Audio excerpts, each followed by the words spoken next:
আজকের ভিডিওতে থাকছে কিভাবে একটা ওয়েস্ট জিনিস থেকেও বেস্ট আউটপুট পাওয়া যায়, কথায় বলতে পারে বেস্ট ফ্রম ওয়েস্ট। তো হ্যালো এভরিওয়ান, আসসালামু আলাইকুম। আমি এখানে একটা প্লাস্টিকের বাটি নিয়ে নিয়েছি। এই টাইপের প্লাস্টিকের বাটি কিন্তু আমাদের সকলের বাসাতে কম বেশি থাকবে না কেন, রসমালাইয়ের সাথে ফ্রিজে দেয় যে।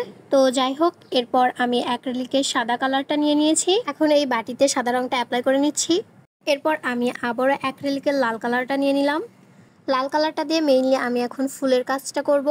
অ্যাকচুয়ালি আমি এখানে রেড অ্যান্ড হোয়াইটের কম্বিনেশনটাই রেখেছি। আমার কাছে এই কম্বিনেশনটাই ভালো লেগেছিল। আপনারা আপনাদের পছন্দ অনুযায়ী এখানে কালার বা ডিজাইন সেট করে নিতে পারেন। তবে যেই ডিজাইনই সিলেক্ট করবেন ট্রাই করবেন একটু সিম্পলের ভিতরে রাখার।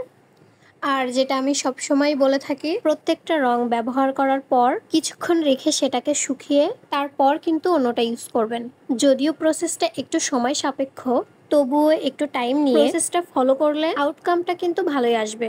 আর একেবারেই পরপর রং ইউজ করলে কিন্তু কালার মিক্স হয়ে যাওয়ার একটা সম্ভাবনা থাকে, আর তখন আসলে জিনিসটা দেখতেও তেমন খুব একটা ভালো লাগে না, আর সেই সাথেও কিন্তু নিজের কাছে একটা বিরক্তির ব্যাপার চলে আসে।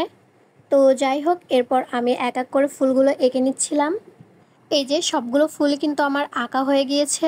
এখনও এতে ছোট্ট একটা কাজ বাকি আছে, কিন্তু তারপরেও দেখতে পাচ্ছেন এরকম অবস্থাতেও কিন্তু এটাকে অনেক সুন্দর দেখাচ্ছে।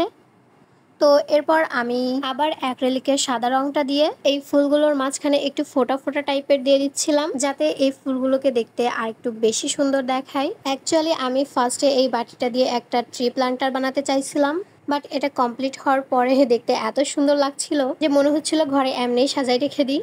তো যাই হোক, আমার ট্রি প্ল্যান্টার কিন্তু রেডি, আর দেখতে পাচ্ছেন কতটা সুন্দর দেখাচ্ছে। তো আপনারাও কিন্তু চাইলে আপনাদের বাড়িতে ফেলে রাখা এরকম প্লাস্টিকের পাত্র দিয়ে এরকম অনেক সুন্দর সুন্দর জিনিস বানাইতে পারেন।